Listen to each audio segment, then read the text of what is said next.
Saya diberi tajuk yang mengajak kepada kita untuk saya terlebih utama bermuhasabah, membuat renungan tentang bagaimanakah kita nak mendambakan satu keampunan di sisi Allah Subhanahu Wa Taala. Dan juga kita tidak dapat nafikan, kita nak mengukuhkan pegangan kita, kepercayaan kita, akidah yang kita selama ini kita terima dan kita yakini ini semua yang dirahmati dan kasih sekalian. Masya-Allah. A'udzubillahi minasyaitonirrajim. Bismillahirrahmanirrahim. Assalamualaikum warahmatullahi wabarakatuh. أستغفر الله العظيم الذي لا إله إلا هو الحي القيوم وأتوب إليه ولله الأسماء الحسنى فادعوه بها. Subhanallah, maha suci bagi Allah. Alhamdulillah, segala puji hanyalah layak untuk Allah. Wala ilaha illallah wallahu akbar, dan tidak ada Tuhan melainkan Allah. Allah lah Tuhan yang kita besarkan di dunia ini hinggalah membawa kepada hari akhirat. Marilah kita mengucapkan selawat dan salam ke atas junjungan yang mulia Nabi Muhammad sallallahu alaihi wasallam, ahli keluarga dan para sahabat ridwanullah alaihim ajma'in. Allahumma salli ala sayyidina Muhammad wa ala alihi wa sahbihi ajma'in. Allahumma ighfir lana waftah lana abwaaba rahmatik. Ya Allah, Engkau ampunilah kami dan bukakan bagi kami pintu-pintu rahmat Engkau. Amin ya rabbal alamin. Terima kasih kepada kekanda juru acara majlis yang telah pun memulakan mukaddimah sejak daripada pukul 10.20 tadi. Alhamdulillah telah tamat bicara beliau dengan pelbagai peringatan-peringatan yang diberi kepada kita. Terima kasih kepada pihak pengurusan Raudhah Muslimah Al-Falah yang mengundang menjemput saya bersama para ibunda, ayahanda, adinda pun ada nampak juga ni di sebalik tabir emas muka yang dipakai itu. Alhamdulillah, saya Ustaz Amir Nur Hizam bin Amir Idham telah pun diamanahkan pada pagi ini untuk bersama dengan para ibu, ayah, semua hadirin yang dirahmati Allah Subhanahu Wa Taala sekalian. Banyak hari antara hari, mana nak sama dengan hari Jumaat. Banyak nabi antara nabi, mana nak sama dengan Nabi Muhammad. Banyak umat antara umat, mana nak sama dengan umat Nabi Muhammad sallallahu alaihi wasallam. Umat Nabi Muhammad sallallahu alaihi wasallam bakal mendapat syafaat di akhirat kerana kita mengikuti Al-Quran yang telah pun diturunkan kitabnya. Masya Allah, para ibu, ayah, hadirin wal hadirat sekalian, pada pagi ini saya diberi tajuk yang mengajak kepada kita untuk saya terlebih utama bermuhasabah, membuat renungan tentang bagaimanakah kita nak mendambakan satu keampunan di sisi Allah Subhanahu Wa Taala. Dan juga kita tidak dapat nafikan, kita nak mengukuhkan pegangan kita, kepercayaan kita, akidah yang kita selama ini kita terima dan kita yakini ini semua yang dirahmati dan kasih sekalian. Masya-Allah. Maka apa jua yang berlaku dan terjadi, yang kita hadapi dan kita lalui, sebagaimana yang kita sebut tadi, kita kena mengharapkan keampunan dan iman dan akidah kita tak berganjak dan tak berubah. Kerana itulah yang diharapkan oleh Allah, diberitahu oleh Rasulullah sallallahu alaihi wasallam. Datangnya bulan Ramadan Al-Mubarak ini, maka banyak tawaran diberikan kepada kita. Tawaran di waktu siang, tawaran di waktu malam. Kalau kita semua mengikuti hal ehwal semasa dunia sama ada di dunia luar ataupun di dalam negara kita pada waktu dan ketika ini. Apakah tawaran yang cukup amat sekali dibincangkan di media sosial, bahkan orang ambil tahu, ambil peduli sampai pergi beratur berbaris. Para ibu ayah sekalian, apa tawarannya hari ini? Tak perasan tuan-tuan? Tawaran membeli emas. Masya Allah. Saya pergi ke kompleks PKNS, kan kita kena masuk kat pintu tengah-tengah tu. Maka bila kita masuk tu ada kedai emas yang sudah pun dipaparkan kepada kita. Kita melihat Masya Allah sambil mendaftar My Sejahtera, ambil suhu, kita dah nampak dah soft di hadapan kedai sebab kedainya itu begitu penuh. Orang duduk bercakap, berurusan dengan penjual. Di soft kedua sudah menanti menunggu. Soft ketiga juga setia berbaris, setia berdiri. Masya Allah. Itu tawaran duniawi yang dilihat dan nampak oleh sekalian orang pada hari ini. Dan mungkin para ibu yang ada di sini sudah pun dihadiahi oleh para suaminya. Lepat pisang, lipan bara, dan juga beberapa jenis kuih yang dijenamakan kepada nilai emas tersebut. Masya Allah. Namun kehadiran bulan Ramadan yang ditawarkan oleh Allah baik siang baik malam ialah apa para ibu ayah sekalian? Iaitu tidak lain dan tidak bukan orang yang menahan diri daripada lapar dan dahaga dengan iman dan mengharapkan pahala yang diberikan, maka ditawarkan kepada dia ampunan dosa.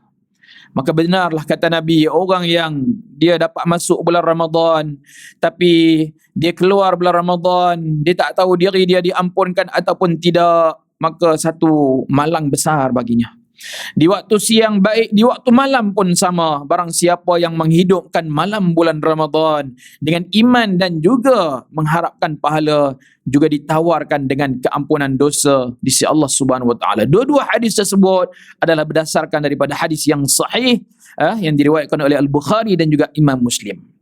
Pada pagi yang berbahagia lagi mulia ini, kita sama-sama nak menyemak, nak melihat sebuah surah yang mengajak kepada kita untuk membuat berbalik beberapa penelitian dalam usaha mencari keampunan Allah dan nak mengukuhkan pegangan iman dan akidah kita. Surah yang dimaksudkan itu adalah bernama Surah At-Tin.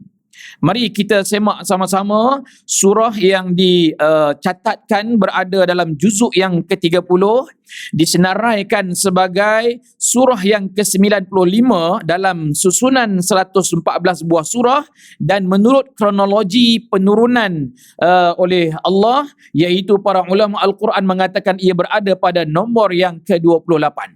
Surah ini dikategorikan sebagai ayat-ayat Makkiyah ataupun sebelum Nabi Muhammad sallallahu alaihi wasallam berhijrah ke Madinah Al-Munawwarah. Baik, saya baca dan ikuti bersama-sama. Bismillahirrahmanirrahim. Wat-tini waz-zaitun وطور سينين وهذا البلد الأمين لقد خلقنا الإنسان في أحسن تقويم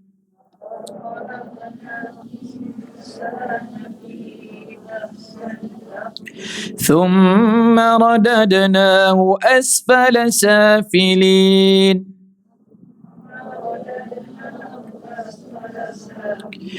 إلا الذين آمنوا وعملوا الصالحات فلهم أجر غير ممنون.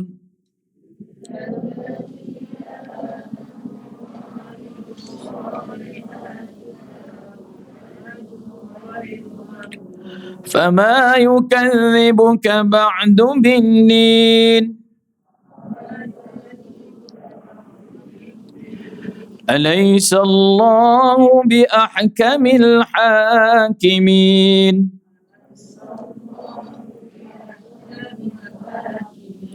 bala wa ana ala dzalika minasyahidin. Shadaqallahul azim.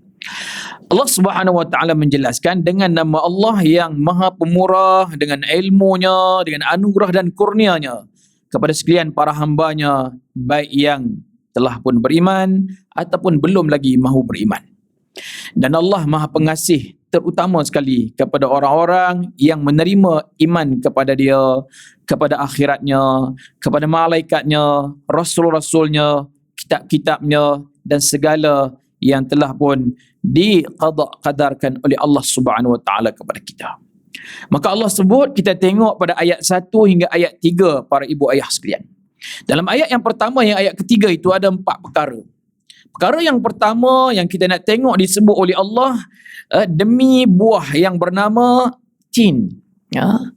Buah tersebut adalah buah yang cukup amat hebat dari sudut kalau orang kaki meniaga. Orang-orang saintifik melihat kelebihan yang ada pada buah tin tersebut. Tetapi di sisi Allah, Allah menyebut perkara tersebut demi buah tin merujuk kepada Allah bersumpah. Dipanggil, kalau orang belajar bahasa Arab ni dipanggil wawul qasam ataupun wawul muqsam.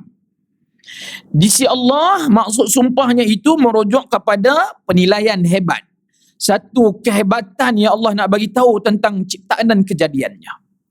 Tetapi para ulama tafsir melihat secara sepakat bahawasanya apa sebenarnya yang ada di sebalik pemberitahuan Allah itu. Rupa-rupanya apabila dilihat bukan sekadar buah, tapi rupanya daripada mana tempat ianya bermula, daripada mana tempat ianya hadir dan datang. Rupa-rupanya ia berlaku di sebuah tempat yang bernama Damsyik satu ketika dahulu. Orang putih kata apa? Damaskus. Ia bermula pada ketika manusia paling terawal di atas muka bumi. Allah merujuk kepada Nabi Allah Nuh alaihi salam. Ini dia Nabi Nuh yang kita semua tahu, baginda, orang yang datang menemui umat yang pada waktu dan ketika itu telah pun meninggalkan sembahan kepada Allah kerana mereka telah melakukan kesyirikan. Tuan-tuan dan puan boleh rujuk dalam surah An-Nuh. Bila mereka telah pun digoda dan dihasut oleh syaitan yang merupa diri sebagai manusia untuk mengajak kepada mereka membuat idol-idol, membuat berhala-berhala. Yang mana berhala-berhala itu diambil daripada tubuh badan susuk orang-orang baik, orang salih. Masya Allah. Ya'ud wala nasra, yaqud dan sebagainya. Ada 5 orang semuanya. Mereka telah dibuat patung yang akhirnya mereka tidak lagi menyembah Allah. Lalu mereka telah melakukan kesyirikan buat pertama kali di atas muka bumi Allah Subhanahu wa taala. Sebelum itu zaman Nabi Adam dan zaman Nabi Idris, kebanyakan manusia tidak mensyirikkan Allah. Banyak melakukan silap dan salah ni lebih sekitar kepada urusan-urusan hidup sama manusia dan sebagainya. Tapi apabila ujian dan dugaan melanda kepada mereka, maka mereka juga rebah dan kalah menghadapi suasana itu. Datang Nabi Allah Nuh menegur mereka selama berapa lama tuan-tuan dan puan sekalian? Selama 950 tahun. Subhanallah.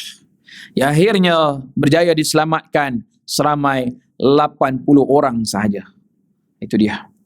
Yang keduanya disebut oleh Allah, iaitu merujuk kepada demi buah zaitun. Adapun pula buah zaitun samalah seperti mana Allah mengkagumi ciptaan dan juga kejadiannya tersebut, maka buah zaitun yang didapati hebat, khasiatnya, kelebihan-kelebihannya. Tapi para ulama tafsir melihat di manakah kewujudan dan kemunculan buat pertama kalinya buah zaitun. Masya Allah, ia muncul daripada sebuah tempat yang bernama Baitul Maqdis. Sebuah kota suci yang amat hebat, menjadi kiblat seluruh umat Islam pada peringkat awal. Itu dia. Orang putih kata apa? Baitul Maqdis, Jerusalem. Hebatnya Baitul Maqdis ini ada sebuah kawasan yang mana lahirnya tempat, iaitu seorang Nabi yang mulia, Rasul, dipanggil Baitul Laham. Apa dia orang putih kata? Bethlehem. Kan, sajalah kita general knowledge sikit kan. Masya Allah. Di mana Nabi Isa AS pun berhadapan dengan umat yang akhir zaman sebelum dia. Allah angkat, Allah ghaib, yang sampai hari ini kita tak tahu berada di mana, hanya dalam rahsia pengetahuan Allah. Juga menghadapi umat yang sama melakukan kesyirikan kepada Allah dengan lebih teruk, lebih dahsyat. Na'uzubillah min zalik. Ini dia. Yang ketiga, iaitu merujuk pada ayat yang kedua. Dan demi sebuah tempat yang bernama Tur, Sinin. Sinin itu merujuk kepada banjaran Sinai. Kalau orang pernah pergi Mesir daripada Qahirah menuju ke banjaran Sinai, situ lebih kurang mengambil masa 5 ke 6 jam menuju di situ. Dia dah tak tulis dah Sinai, dia tulis apa? Saint Catherine. Tu kan, bunyi tu dahsyat. Kalau bunyi banjaran Sinai tu bunyi macam duduk USJ 9 kan. Kalau bunyi Saint Catherine ni macam duduk KL. Masya Allah, padahal tak ada benda pun. Tapi ianya tempat menjadi saksi di mana Allah telah memberi wahyu melantik seorang Nabi dan Rasul bernama Musa alaihissalam. Dan di kawasan itu ada sebuah pokok yang mana masih lagi kekal sampai hari ini, iaitu pokok tersebut dalam Al-Quran diceritakan bercahaya-cahaya waktu berlakunya wahyu Taurat itu didatangkan kepada Nabi Musa. Dan di tempat itu mereka telah kekalkan ada sebuah masjid yang mana boleh menempati dimasuki orang Islam, orang Yahudi dan orang Kristian. Itu antaranya para ibu, ayah sekalian. Yang keempatnya merujuk kepada ayat yang ketiga. Dan demi negeri yang aman. Negeri yang aman tersebut adalah sebagaimana yang pada waktu dan ketika itu tidak ada siapa-siapa pun mengetahui dengan secara maklumat yang tepat. Tapi apabila para ulama Al-Quran melihat bahawasanya sebuah tanah yang dahulu satu ketika kering kontang, tidak ada apa-apa kehidupan, yang mana pernah diawali oleh manusia terawal juga. Antaranya tidak lain dan tidak bukan, apa kita nak sebut, moyang kita kah? Hawa, yang telah pun Allah turunkan di Jeddah pada hari ini, dinamakan tempat itu. Masya Allah, di mana suaminya Adam, Nun jauh di India, berpisah selama 40 tahun diberitakan. Mereka mencari, lalu ditakdirkan oleh Allah bertemu berjumpa di sebuah kawasan namanya Arafah, yang hari ini menjadi tempat perhimpunan seluruh umat manusia apabila nak melakukan wukuf bagi rukun haji. Itu. Tapi tempat itu akhirnya pun ditinggalkan dan tidak ada penempatan. Sehinggalah Allah Subhanahu wa taala melakukan satu benda dan perkara kepada keluarga Ibrahim dan juga Sarah. Di mana Sarah telah menyatakan, wahai Ibrahim, aku rasa sudah sampai masa bawalah Hajar dan Ismail ni keluar. Ini diceritakan dalam Al-Quran juga. Ini hidup orang berumah tangga berpoligami. Satu ketika dia boleh duduk satu rumah, seketika dia sampai beritahu kat suami dia, minta maaf bang, rasa tak selesa. Siapa yang poligami dia tahulah. Tapi ada juga orang yang dia lebih hebat daripada Nabi Ibrahim, dia boleh menyatukan, duduklah satu rumah. Itu dahsyatlah tu. Masya Allah. Maka akhirnya Nabi Ibrahim mengakui, di samping itu isterinya yang suruh, tapi dalam Al-Quran bagi tahu Allah yang memerintah. Cuma cara tu, cara nak keluar, cara nak pergi. Lalu akhirnya mereka pun berjalan dan mereka tidak tahu mana tempat nak ditujui, sehingga Allah kata, berhentilah Ibrahim, di sinilah tempat kamu kena tempati, kamu kena duduk, kamu kena bina kampung, negeri, daerah dan negara. Di mana? Inilah di sini. Tengok keliling apa benda pun tak ada. Kalau zaman Piramli dia kata apa? Negeri pasir dua butir. Pasir berdengung dan sebagainya. Masya Allah. Dah pula itu Allah perintah Ibrahim, kamu kena tinggal isteri dengan anak kamu di sini. Bayangkan, tuan-tuan dan puan. Subhanallah.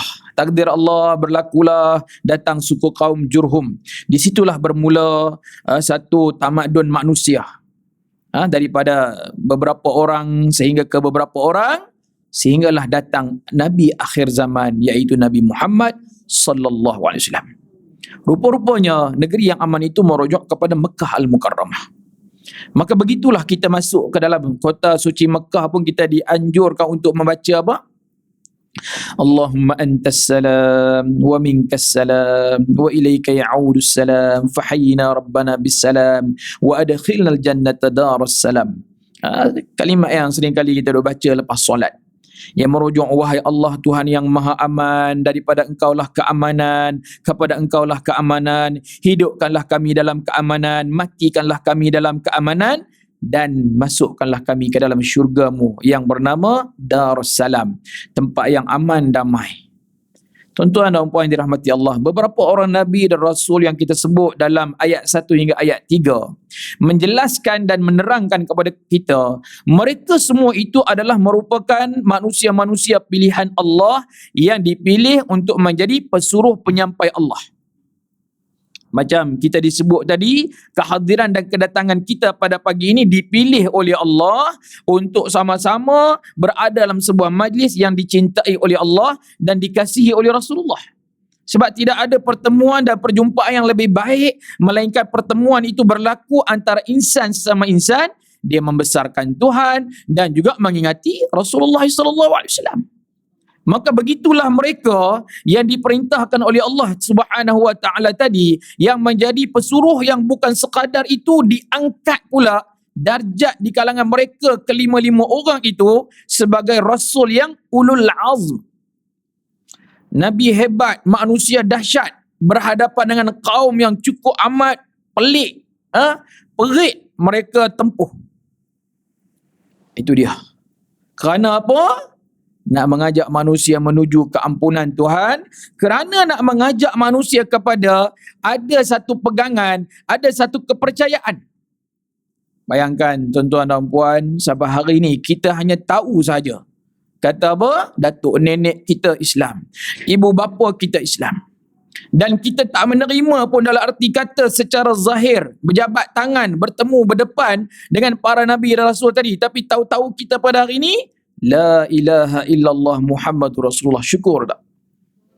Allahu Akbar.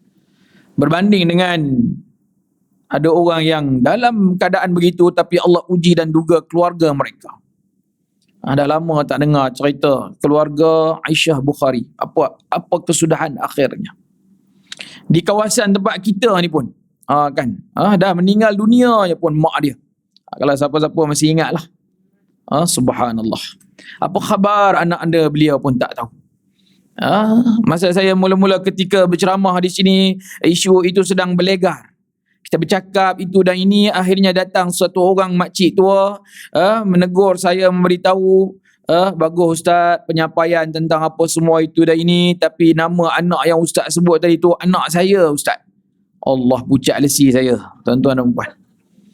Saya kata apa yang saya sebut tu salah ke? Tak, betul-betul. Cuma Ustaz tolong doakan kami, doakan anak saya mudah-mudahan kembali balik ke pangkal jalan. Ini tuan-tuan dan puan, para Nabi dan Rasul tadi berusaha ke arah itu. Sampai ke tahap yang cukup amat dahsyat. Kerana apa? Nak mengajak manusia ini kembali balik kepada Tuhan. Sebagaimana kita sedang berada dalam sebuah suasana wabak yang sudah berlangsung hampir setahun lebih. Kalau ikut negara kita ni dah sebenarnya daripada awal Januari lagi. Januari 2020. Sedikit demi sedikit barulah nak diumumkan bulan 3 2020. Sampai ke hari ini dalam keadaan yang masih lagi merisaukan dan membimbangkan dan tidak menyelesakan kita. Apa hikmah dan iktibarnya kita boleh nampak? Yang pertama ialah hidup ini singkat. Hidup ini tak lama. Menanti menunggu giliran kita semua masing-masing. Masya Allah. Daripada bulan 3 ketika mana ketua pengarah membuat liputan akhbar. Hari ini ada kematian seorang. Esok ada kematian 2 orang. Hari ini ada kematian 10 orang. Kira kita hanya duk tengok berita sampai hari ini tak larang nak tengok dah. Mulut kita ni apa? Inna lillahi wa inna ilaihi raji'un. Inna lillahi wa inna ilaihi raji'un. Subhanallah. Sampai ke hari ini kita belum lagi Allah pilih kena. Dan na'udzubillah min dzalik, kita minta Allah angkat dan jauhkan daripada keadaan tersebut. Itu dia. Itu i'tibarnya. Kita duk tengok. Itu baru dalam negara kita, tuan-tuan dan puan. Hak luar negara ni, Amerika tu tak tahu apa jadi dah. Duk tengok berita dia orang tunjuk kat India. Ya Allah, kesian. Pakai alat bantuan pernafasan ni, main pakai tepi-tepi jalan macam itu. Masya Allah, Masya Allah. Yang keduanya, hikmah terbesar nak mengajak dan membawa kepada manusia ini ialah apa? Di waktu dan ketika ini kita kena sedar, wang ringgit tak boleh nak membeli kesihatan. Kau adalah macam mana sekalipun hebat apa benda itu ini, belum lagi jaminan.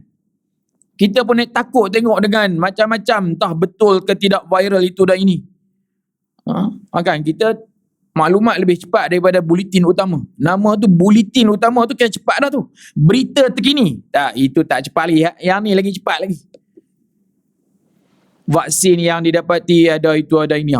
Kita pun jadi tak seronok dah. Kan. Maksudnya apa tadi?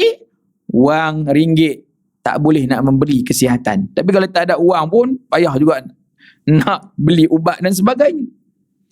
Hikmah terbesar yang Allah ajak kepada kita, mohon minta ampun kepada dia, dambakan kasih sayang dia, pegang kuat-kuat iman dan akidah kita ialah apa? Miskin dan kaya tidak ada beza. Orang kata apa? Golongan bukan kayangan, dan termasuklah golongan kayangan pun tak terkecuali. Yang keempatnya, di waktu dan ketika ini, kasih sayang keluarga adalah amat penting. Sebab bila kita dah kena tu, habis. Keluarga pun tak boleh nak pergi. Yang menjadi keluarga kita ialah siapa? Itulah doktor-doktor dan jururawat-jururawat. Masya Allah, tuan-tuan dan puan. Bukan setakat tu, jiran tetangga yang tahu dan dengar pun rasa tak selesa. Kan? Subhanallah, itu dia. Dan yang kelimanya, saya yakin, benda dan perkara ini Allah Subhanahu Wa Taala Maha berkuasa. Dia melakukan pasti ada sebab musababnya. Dan pasti dia juga boleh mengangkat, menghindar dan membuang. InsyaAllah, amin ya rabbal alamin. Jadi sebab itu Allah sebut pada ayat yang keempat, kamu ini sesungguhnya kami bagi jadi, kami bagi cipta dengan sebaik-baik kejadian. Nak bagi tahu, kata dahulu Nabi dan Rasul dah tempuh dah benda ini dengan umat. Sekarang kita tidak duduk bersama dengan mereka.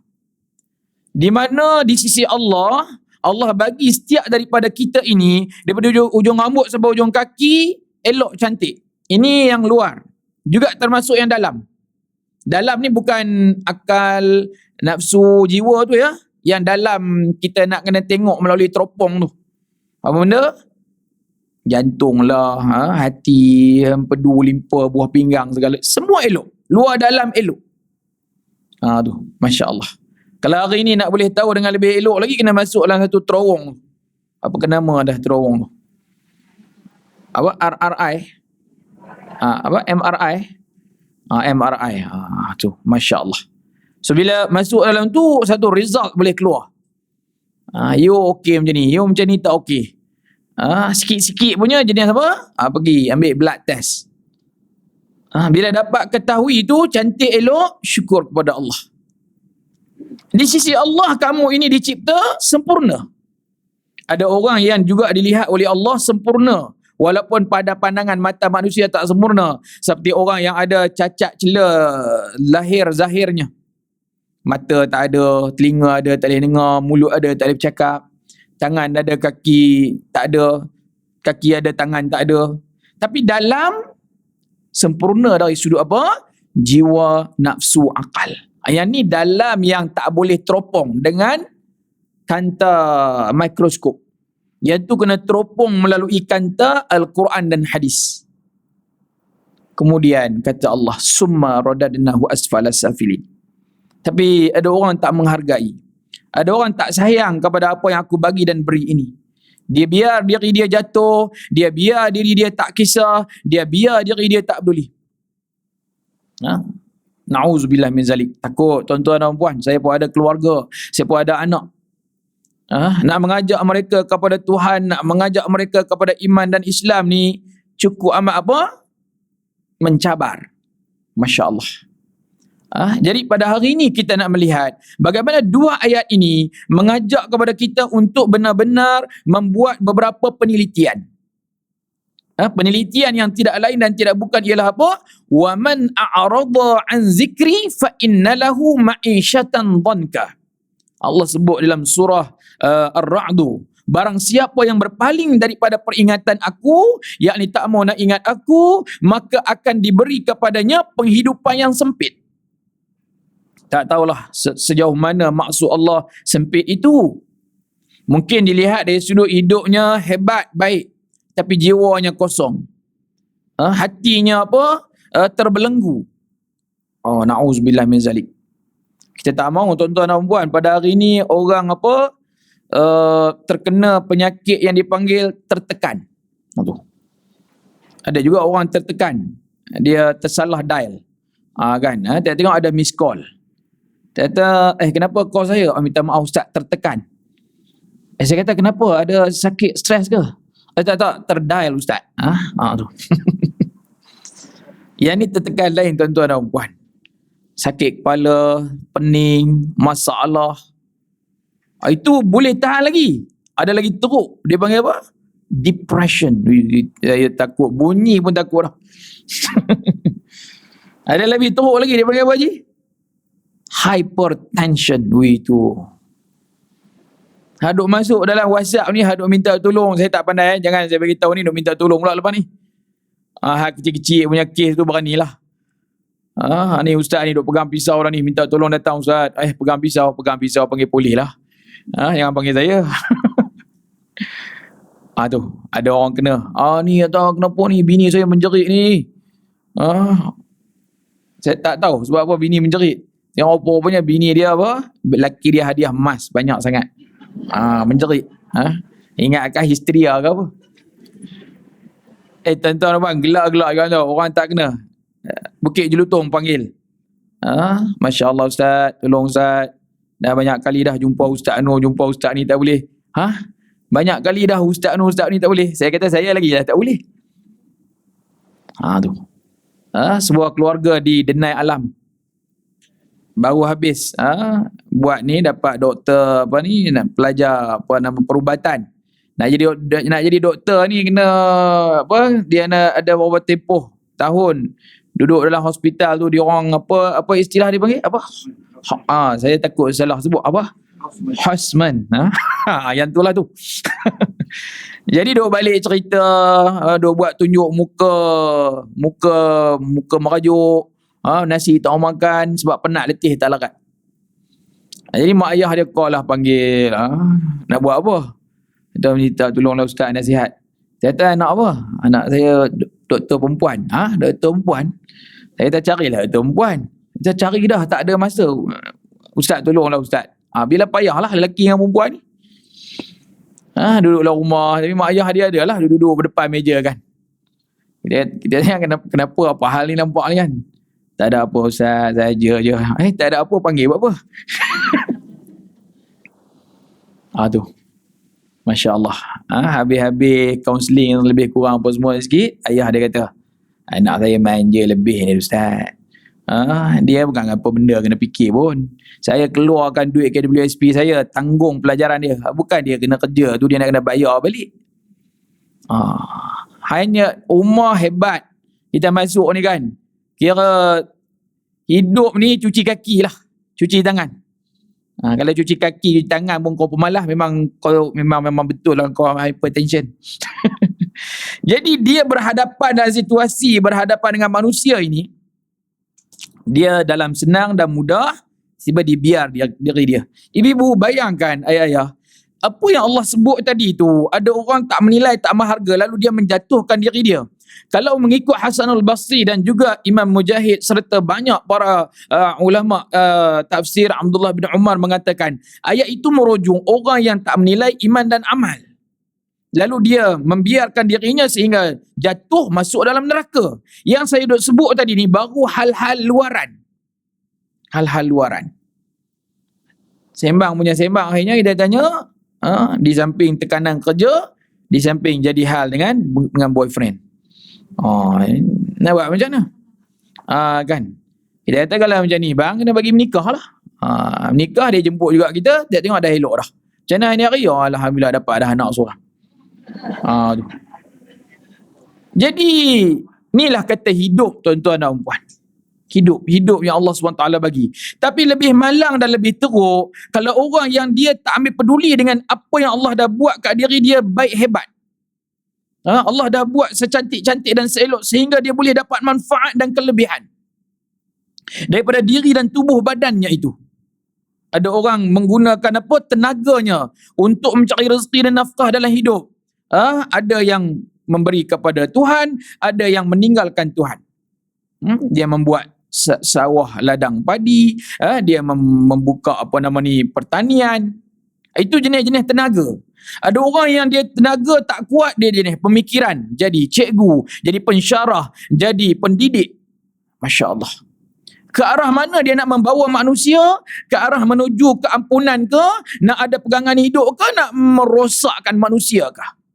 Dua ayat ni yang cukup amat sekali dahsyat dan hebat. Allah suruh kita perhatikan. Ada orang dengan tubuh tak kuat, dengan pemikiran tak berupaya, dengan dengan suara.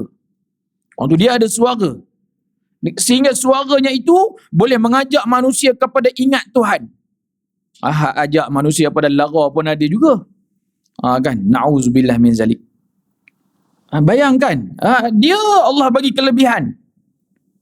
Macam mana dah datang bulan Ramadan ni, dia boleh ajak orang ingat kepada bulan Ramadan. Ahlan wa sahlan marhaban, ahlan wa sahlan ya Ramadan. Masya Allah. Kan? Ada yang dah lagi legend, lagi lama. Ramadan bulan yang suci, Aduh. Ada kemahiran yang Allah bagi dan lebih kepada mereka. Dia tak boleh itu, tak boleh ini, tapi dengan suara boleh cari makan dan sebagainya. Dia tak boleh itu, tak boleh ini, dia ada kemahiran-kemahiran yang lain. Buat fashion baju sampai itu ini, sampai fikirkan dekat orang ni apa cara mudah, cara cepat.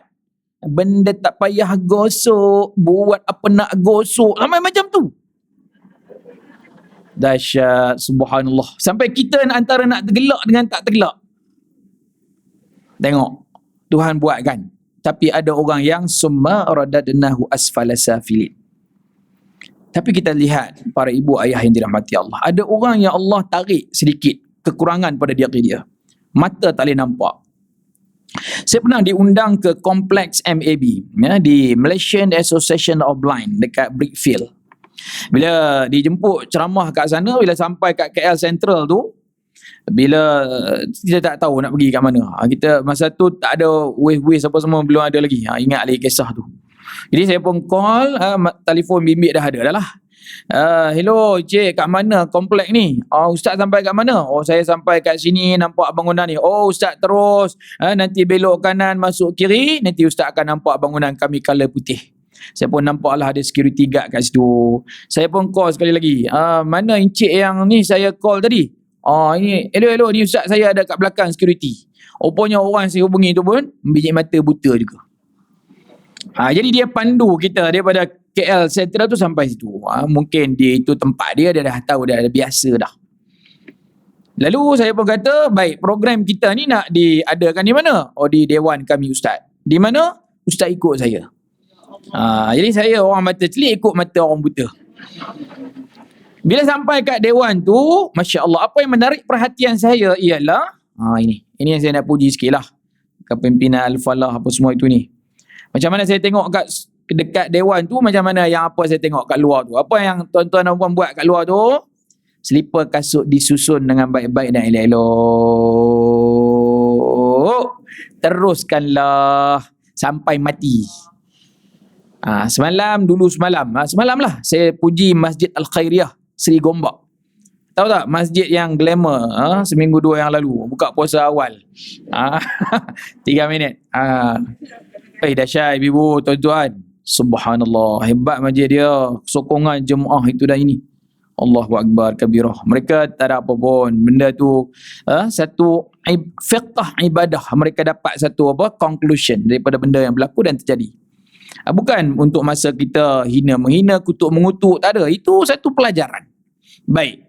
Iaitu bila saya masuk ke tempat Dewan Orang Mata Buta tu, bila kasut mereka disusun cantik elok, lebih patutlah orang mata celik kena susun. Di sebuah tempat yang lain dia tak peduli. Dia masuk ni dengan dia pun tak tengok apa jadi dia kadang-kadang dengan kaki dia dengan slipper tu terpelanting. Lepas tu dia keluar tu dia cari pula kat mana. Tak senonohnya orang biji mata nampak ni. Kan. Sebab apa orang buta kena buat begitu? Sebab mereka terpaksa untuk meletakkan tanda. Bila masuk dalam tu, dalam Dewan Surau tu, maka kehadiran lebih kurang 60 orang. Mereka tak duduk bercampur aduk pun. Mereka tahu. Patutnya biji mata tak nampak ni kan, duduklah bersama. Kan. Jadi bermula dengan solat sembahyang apa semua itu ini di waktu malam. Jadi dia orang suruh saya jadi imam. Saya tak mau, saya kata saja letih kan. Saya kata bagi imam imam buta. Baca pun sedap itu dah ini. Saya pun sampai sembahyang tak apa nak khusyuk. Itu kata aku nak ceramah apa kat dia orang ni. Nampaknya bagus-bagus dah semua ni. Akhirnya bila bermula program majlis pengajian, saya kata tuan-tuan dan puan-puan, bersyukurlah kepada Allah. Allah uji biji mata kita tak nampak, tapi Allah celik mata hati kita. Hari ini kita tak boleh nampak dengan zahir Al-Quran, tapi kita boleh meraba-raba Al-Quran untuk membaca secara braille. Bersyukurlah kepada Allah. Hidup kita janganlah sampai jadi berputus asa, gundah gulana, kecewa kerana apa yang berlaku dan terjadi ini. Sebaliknya, kembalilah kepada Tuhan. Allahu Akbar. Jangan jadi macam mana manusia yang Tuhan bagi nama Kasim Selamat, punya kemahiran pelbagai dalam hidup, lalu jadi hal rumah tangga, ditipu oleh ibu mertua dia, kata bini mati, akhirnya apa? Duk menangis tiap-tiap hari sampai jadi biji mata buta. Tukar nama pula Osman Jailani. Itu. Masya Allah. Tuan-tuan dan puan, bila saya tengok dalam pertemuan itu, mereka nak bangkit bangun pergi ke bilik air. Macam mana? Ya Allah. Langgar kawan, jatuh sini, jatuh sana. Meraba-raba. Itu. Bila dah habis majlis, ini cerita sebelum Covid. Orang apa? Bersalam-salaman. Bila bersalam-salam ni duk meraba sama-sama kawan-kawan dia. Dia tak ada pun pergi duk raba orang perempuan ni. Kan? Ustaz mana ustaz. Ini saya. Ini yang saya sebut tadi dalam surah Ar-Ra'd tu, kata apa? Barang siapa yang berpaling daripada peringatanku, maka diberi oleh Allah penghidupan yang sempit. Wa nahsyuruhu yaumal qiyamati a'ma, dan bangkit di hari akhirat dalam keadaan biji mata buta. Masya Allah. Jadi satu iktibar kita dapat duduk di situ. Orang yang ada kekurangan Allah tarik, tapi dari situ sudut yang lain kelebihannya ada.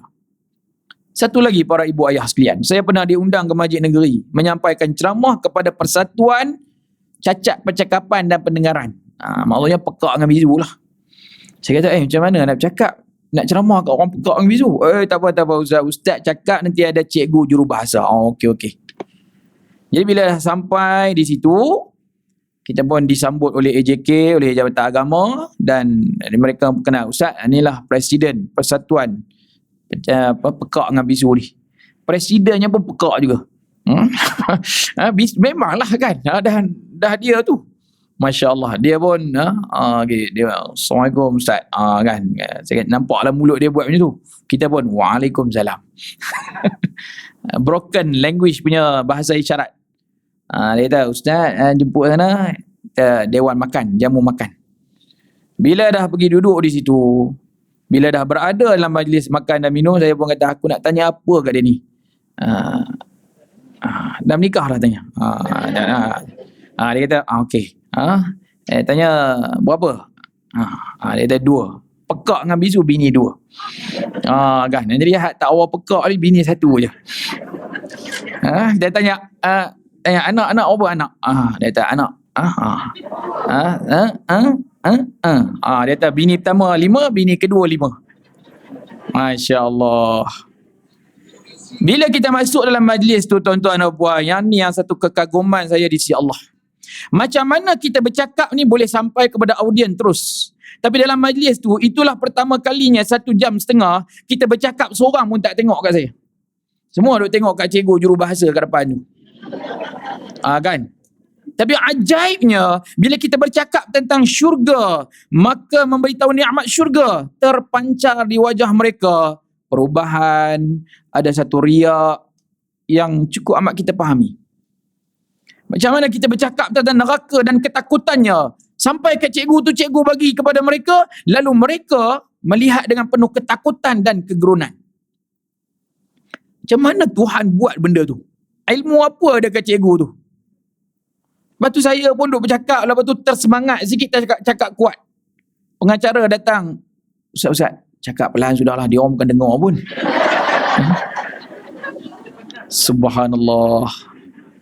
Tuan-tuan dan puan, orang pekak dengan bisu, macam mana mereka kena baca Quran? Macam mana orang mata buta kena pakai braille? Orang bisu, mereka sebagaimana bercakap bahasa isyarat, mereka pun kena baca Al-Quran pun ikut bahasa isyarat. Dan mereka mesti menggerak-gerakkan tangan.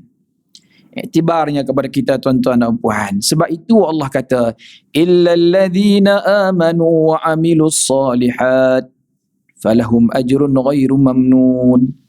Itu surah ni berbahaya sikit kalau duk tersilap kan. Baca watin berakhir dengan wal asri. Itu berbahaya dia tu.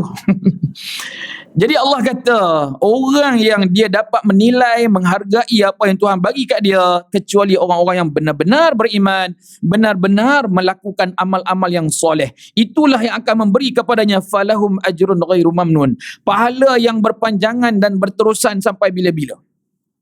Maka sebab itu dengan faktor umur dan usia kita, mari hari ini kita mohon minta kepada Allah agar Allah hindar dan jauhkan kita daripada sifat kecewa, sifat lemah, sifat takut, benda-benda karut marut ni, minta Allah jauh. Dalam hadis yang sahih riwayat Imam Muslim dinyatakan, saya baca dan ikut sama-sama, Bismillahirrahmanirrahim. Allahumma inni a'udzubika minal hammi wal hazan, minal ajzi wal kasal, minal jubni wal bukhl, min ghalabatid daini wa qahrir rijal. Ada sebanyak 8 perkara. Ini yang menjadi ganggu, yang menjadi cabaran kepada kita. Ya Allah, ya Tuhan, aku mau minta lindung kepada Engkau daripada masalah hammi wal hazan, bimbang, risau, sedih, melampau. Jangan. Maka baiknya tuan-tuan dan puan pada umur dan usia yang, kalau saya kira ada di sini, saja tanyalah, minta maaf, umur 30 ada kat sini? Boleh angkat tangan?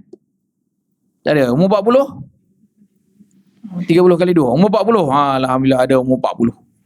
Maknanya saya tahu dah lepas tu 50, 60. Ada 70, ada 70, angkat tangan. Tak ada? Belum lagi. So okeylah. So tak digalakkan hadir. Baik. Maksud saya ialah umur-umur yang macam ni kita akan menghadapi kerisauan dan kebimbangan. Mak saya, suami yang meninggal, umur dia masa tu 40. 40 ni kira Siti Nurhaliza lah kan. Kan. Jadi ceritanya masa tu umur saya baru 12 tahun. Kan. Cabaran dan dugaan, dihantar anak ke pondok, saya lah. Balik jarang-jarang itu ini, duduk seorang diri, tuan-tuan dan puan. Sekitar 80s, lately 80, nak masuk 90s. Masya-Allah. Masa tu bukanlah kemajuan macam hari ni. Kan. Tapi satu benda yang kita tengok pada diri dia ialah apa? Kekuatan. Orang nu datang, orang ni tanya, macam mana ni boleh duduk seorang-seorang, tak takut ke? Mana boleh tak takut? Dah lah orang perempuan kan. Mestilah takut. Tapi kenalah ni ada pegangan. Kena ada kekuatan.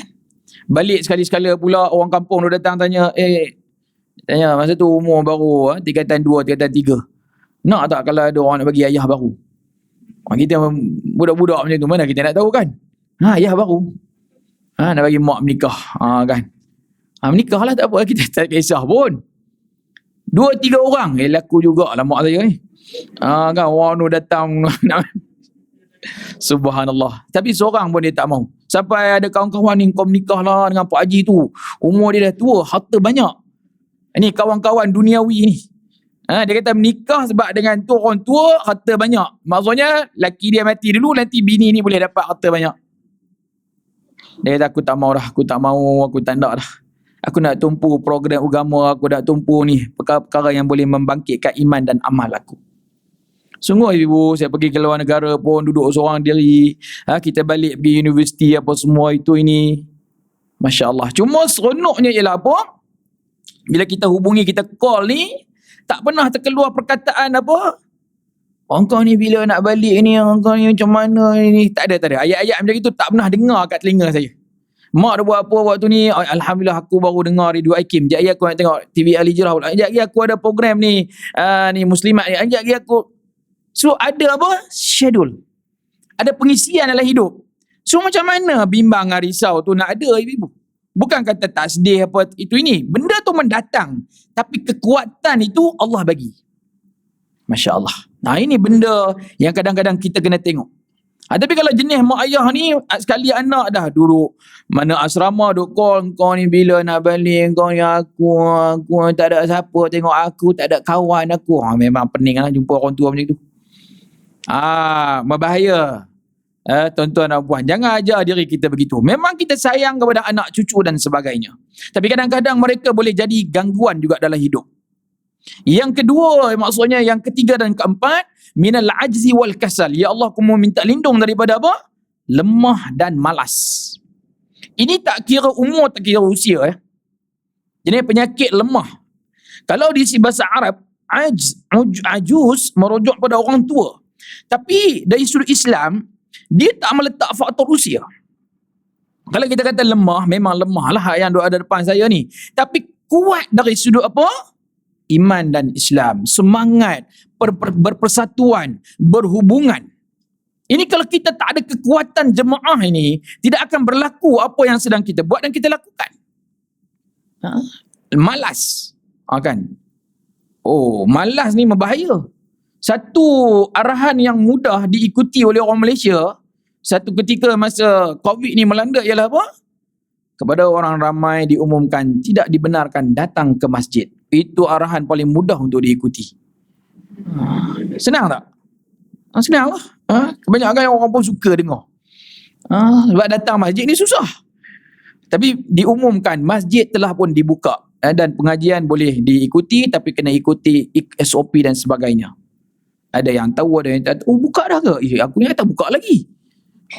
Dia sampai dia tak tahu. Dan bahkan dalam ketika tu pun tak mau bertanya-tanya. Sebab malas. Ni malas ni membahaya. Ya Allah, ya Tuhan. Kita duk belajar menuntut ilmu ni. Satu ketika kita boleh duk buka buku, buka kitab, boleh duk catat. Dia sampai satu masa, dia jadi malas. Malas ni menakutkan. Adik-adik, anak-anak kita semua, ya Allah, sopalah. Malas kemas bilik, malas duduk di dapur, malas menyapu sampah dalam rumah. Malas. Yang dia tahu ni, datang ni. FB, IG, duk main game. Dia kata, aku duk tengok, pegang ni, aku baling nanti. Kan? Memang dia tak peduli kan? Tak ada apa saja. Gertak je, bukan nak buat sungguh pun. Tapi kena marah lah. Pergi buat yang ni dulu, barulah boleh nak pegang. Masya Allah, dahsyat ibu. Sebab apa? Kita kena ajar begitu. Yang ketiganya, maksudnya yang kelima dan keenam ialah apa? Minal jubni wal bukh. Jubni ini ialah apa? Berkira. Orang berkira ni dia berbahaya, dia tak boleh duduk dalam jadi jawatan kuasa. Dia boleh jadi pengikut, dia tak boleh jadi pemimpin. Jadi berkira. Buat yang ni berkira, buat yang tu berkira. Lepas tu dia nak cerita ke orang. Dia seolah-olah takut orang tak ingat apa benda dia buat. Dan kedekut. Allah, kedekut ni sampai diistilahkan tangkai jering. Kedekut nak mampu ya Allah, na'udzubillah min zalik. Dan terakhir, yang ke-7 dan ke-8, min ghalabati daini wa qahrir rijal. Minta Allah jauhkan kita daripada belitan hutang. Sampai dah umur 60 dia nak buat hutang baru lagi. Ini ganggu hidup kita tuan-tuan dan puan. Minta lindung. Dia nak buat loan baru lagi. Loan apa tak tahulah. Kan. Dan yang ni berbahaya, dikuasai oleh orang, waqahrir rijal, baik lelaki baik perempuan. Jangan kita sampai Allah bagi jadi kita ni orang kontrol kita. Orang nak buat jahat kepada kita. Berbahaya. Dunia hari ni datang dalam pelbagai macam bentuk. Na'udzubillah min zalik. Saya tak pernah terlibat sebelum ni dunia FB, tuan-tuan dan puan. Sejak Covid ni lah. Kan, baru terlibat. Tu pun sebab Masjid Surau kata ustaz minta tolong buat ceramah online. Online. Tapi ustaz nak kena ada FB ni, kita kena begitu ni. Aduh, saya kata susah. Jadi ustaz dah daftar FB, daftar. Isteri saya tolong daftar kan 15 tahun yang lalu. Tak pernah ada guna apa ibu. Kawan duk request ni sampai 10 tahun. Kan, bermula Mac yang lalu 2020 barulah guna.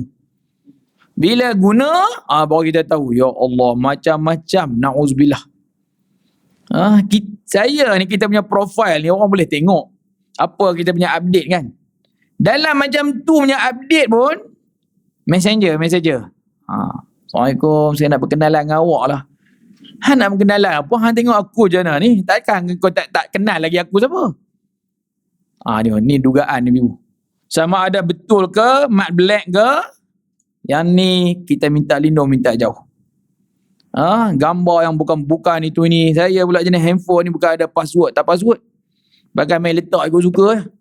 Ikut suka lah nak bini buka apa. Sebab kita tidak ada apa benda yang kita nak sembunyikan. Itu. Lebih baik hidup kita aman benda tu. Saya rasa ada ni sebenarnya hidup lebih Allah. Wahara. Na'udzubillah min zalik. Kan? Tapi ada juga manfaatnya itu dah ini. Tapi nak kontrol tu lah. Maka sebab itu akhirnya Allah kata, fama yukazzibuka ba'du biddin. Macam ni punya aku terang, aku bagi tahu kat kamu, apa lagi yang kamu nak pertikaikan, nak dustakan, tak boleh terima kedatangan akhirat. Ini dia tuan-tuan dan puan, tempat yang kita belum temui lagi, kita belum kembali lagi. Dah ada orang dah pergi dah ke stage yang keempat, masuk dalam kubur. Kita masih lagi berada di atas muka bumi Allah. Alaihissallahu biahkamil hakimin. Bukankah Allah SWT itu Tuhan adil, maha adil, seadil-adilnya menerang dan menjelaskan kepada kita. Mudah-mudahan sedikit pertemuan yang kita lakukan pada hari ini, Allah Subhanahu Wa Taala kurniakan kelebihan dan kebaikan kepada kita. Mari kita sudahi dan tamat saqibaqi Ramadan yang sedang meninggalkan kita ini. Ramadan sedang meninggalkan kita. Ramadan sedang meninggalkan kita. Syawal menjelang menandakan hari raya. Kehidupan biasa bermula semula. Ramadan hadapan belum tentu kita jumpa. Renung pula kehadapan bagaimana nasib kita. Apakah kita mati di dalam husnul khatimah kerana nafsu selalu mendorong kejahatan, juga syaitan yang sentiasa melalaikan. Allahu Akbar. Itu dia. Jadi mari kita doakan kepada sahabat kita Dr. Rubiah tadi, dan juga subhanallah tadi siapa sahabat kita tadi kat Salwa? Mikasum namanya. Tu. Dan keluarga yang merupakan jemaah kita di Raudah Al-Falah ini. Maka kita mulakan Al-Fatihah. A'udzubillahi minasyaitonirrajim. Bismillahirrahmanirrahim. Alhamdulillahi rabbil alamin. Arrahmanirrahim. Maliki yaumiddin. Iyyaka na'budu wa iyyaka nasta'in. Ihdinas siratal mustaqim. Siratal ladzina an'amta 'alaihim ghairil maghdubi 'alaihim waladdallin. الضالين آمين. بسم الله الرحمن الرحيم الحمد لله رب العالمين اللهم صل على سيدنا محمد وعلى آله وصحبه أجمعين. Ya Allah, ya Tuhan kami, di hari Jumaat yang mulia ini kami bermohon ke hadrat-Mu ya Allah, berilah kami kekuatan, taufik dan hidayah kepada kami supaya kami dapat memperbaiki diri kami. Tambahkanlah ya Allah kepada kami ilmu, iman dan amal. Ya Allah ya Razzaq, kami memohon kepadamu wahai Allah, berilah kami iman yang sempurna, ilmu yang memberi manfaat, rezeki yang halal, anak-anak yang soleh, rumah tangga yang bahagia, usia yang berkat, doa yang mustajab, hajat yang tertunai, kesihatan yang berterusan, hutang yang terbayar, keselamatan dan kesejahteraan di dunia dan di hari akhirat. Wahai Allah, apalah kiranya pada waktu dan ketika ini Engkau mendengarlah luahan dan juga dambaan kami untuk memohon kebaikan kepada sahabat dan rakan taulan kami yang diuji dan diduga terkena wabak penyakit-Mu wahai Allah. Kurniakanlah kebaikan kepada mereka dengan diberikan kesembuhan yang segera dan dielakkan dan dijauhkan daripada keadaan tersebut. Wahai Allah, jadikanlah kami dan juga zuriat keturunan kami orang-orang yang mendirikan salat. Wahai Allah, jadikanlah kami dan juga zuriat keturunan kami orang-orang yang mendirikan salat.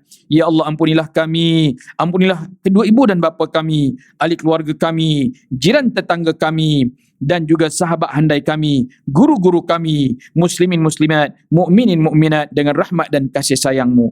Rabbana zalamna anfusana wa illam taghfir lana wa tarhamna lanakunanna minal khasirin. Rabbana atina fid dunya hasanah wa fil akhirati hasanah wa qina adzaban nar. Wa sallallahu ala Muhammadin wa ala alihi wa sahbihi ajma'in. Walhamdulillahi rabbil alamin. Taqabbalallahu minkum.